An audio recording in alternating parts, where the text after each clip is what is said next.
Manong G, ayaw naman ni makatunog. Napansin ko nga, meron kaming ipapaliwanag ni Prof. Gina sa inyo tungkol sa mga yan. Oo nga, Manong G. Pero alam nyo guys, dapat may matutunan muna tayo bago natin maisaayos ang pagbuo ng dining room na nagpapakita ng prefrontal cortex ng brain.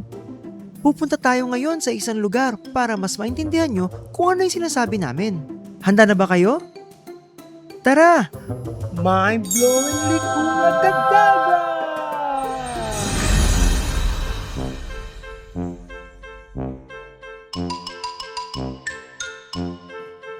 Pario Ojok, bakit po tayo nandito? Naalala nyo yung mga tunog na narinig natin kanina? Yun ang mga nagpapaalala na napaka-importanting malaman natin ang mga triggers or udyok para magsigarilyo, alak o droga o yung SAD. Ah, kaya pala, Baryo Udyok. Bisitahin natin ang iba't ibang pwedeng pagmulan ng udyok sa paggamit ng SAD. Umpisahan natin doon.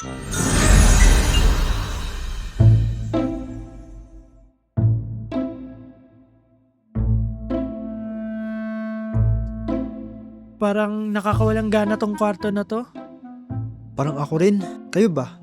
Para akong gutom, pagod, at inaantok. Yan ang mga udyok na nanggagaling sa ating sarili sa paggamit ng SAD. Diba nakita kasi natin that SAD triggers dopamine sa brains natin. Kaya gumaganda ang pakiramdam natin. E kung pagod, gutom, at inaantok ka, gusto mo maiba o mapaganda ang pakiramdam mo. Kaya lang, yung mga nagpapaganda sa pakiramdam mo ay masama naman sa katawan mo. Oo, pwede din maging trigger ang iba't ibang emosyon tulad ng pagkabagot or bored ka o di kaya pag malungkot ka.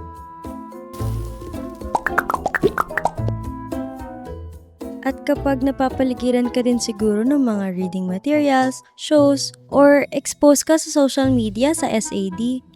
Oo, kasali talaga yan sa mga pwedeng triggers ng SAD, kaya lalo na sa mga bata. Hindi dapat sila expose sa mga materials na yan kung walang sapat na patnubay. Oo nga, Prof, no? Lalo na siguro kapag nakakita ka ng mga ganito sa bahay, eskwela, o opisina. Tama, Mikey. At lalo na kung ang mga gumagamit niyan ay mismong mga barkada mo. Lagi kayong magkasama at konektado kahit online. Aisha, oo na! Huwag ka na umuwi! Paulit-ulit. Paabot nga ng sigarilyo ko at nakakapagod yung tatay mo. Nakaka-stress. Guys, tapos na exam. Pwede na tayo mag-relax. Diyos muna tayo. Tingin ako niyan. Tara doon tayo sa labas.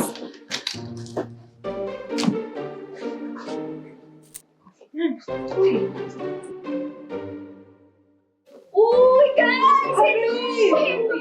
Uy, birthday ko sa Sabado nga. Invited kayo lahat. Punta kayo. Tignan niyo yung nakuha ko sa cabinet ng tatay ko. Uy, ano yan? Excited! Try natin to! Oh my God. Bigyan masaya tayo. Okay. Tama. Napansin nyo ba anong common sa mga sitwasyon na yon? Oo, Mario. Pwedeng sa pamilya natin mismo manggaling ang mga udyok. Napakahalaga talaga ng role ng pamilya sa pagtanggi sa SAD. Meron tayong pupuntahan na Eskinita Pamilya kung saan makikita natin ang iba't ibang klaseng kondisyon ng mga pamilya na makaka-impluwensya sa paggamit ng SAD.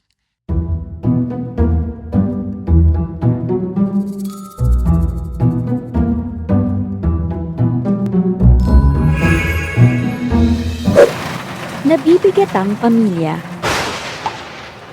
Ito ay uri ng pamilya na patong-patong at sabay-sabay ang problemang pinagdadaanan. Ay naku, minsan talaga nagsasabay-sabay lahat ng trahedya sa buhay at mahirap makayanan. May nagkakasakit, may financial problems yung parents, at madaming kailangan sa school. may nawalan pa ng trabaho, o minsan may problema sa school or sa love life. Totoo yan, Mikey. Napaka-vulnerable ng pamilya na ganyan ang pinagdadaanan. Kaya mas madaling matukso na gumamit ng SAD. Sobrang lapit at nakakasakal. Ito ay uri ng pamilya kung saan kontrolado ng magulang o ng mga magulang ang gagawin ng bawat isa. Hindi alintana na may nais gawing iba ang bawat miyembro ng pamilya. Yung iba pala, gumagamit ng SAD para magrebelde. Akala nila makakataas sila. Yun pala, mas mapapasama kapag gumamit ka ng SAD. Oo, at kung maadi ka sa SAD, parang natrap ka rin.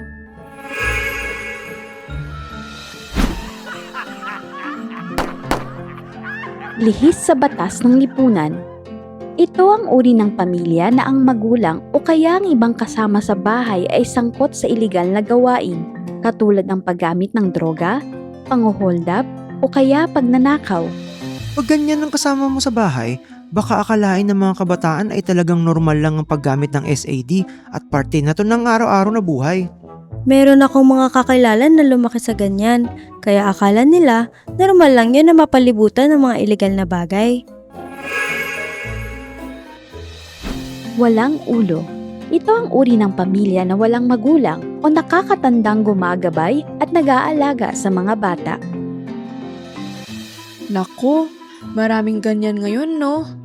Dahil sa hirap ng buhay, maraming magulang yung nagiging OFW or minsan, parehong magulang yung nagtatrabaho. Meron ako mga kaibigan na kahit wala yung mga magulang nila, may mga nag-guide pa rin sa kanila. Napaka-importante talaga na may nakakatanda na maggagabay sa mga bata dahil marami talaga ang mga triggers at madaling matukso sa SAD. Kung walang gabay sa bahay, sino ang sasagip sa mga bata? Sawa sa karahasan. Ito ang uri ng pamilya na kung saan ang mga bata ay lumaki sa pang-aabusong pisikal at verbal ng magulang o iba pang miyembro ng pamilya.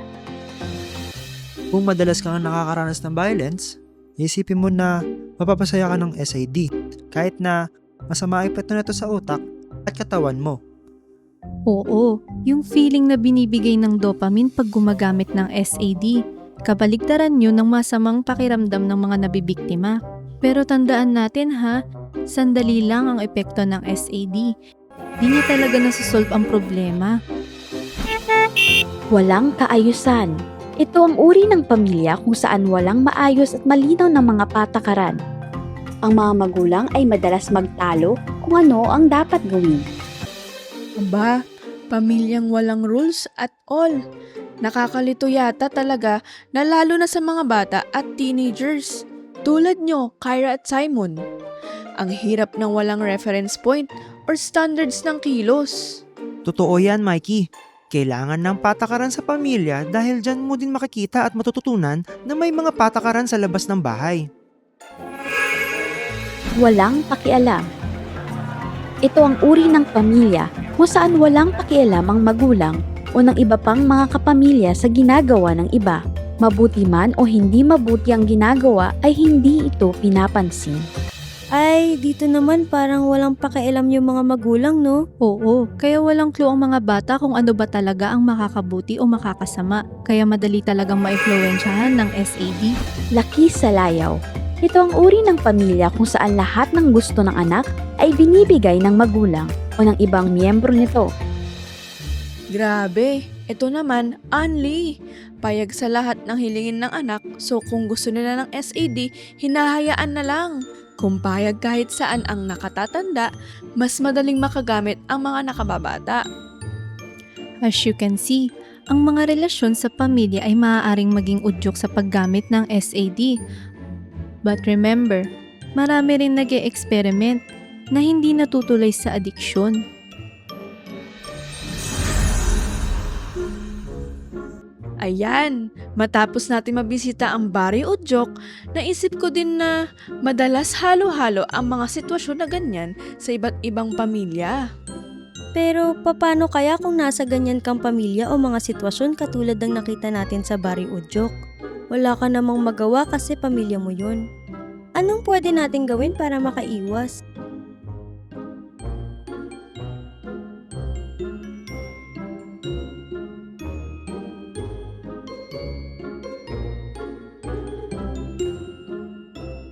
Mind-blowingly cool kadabra!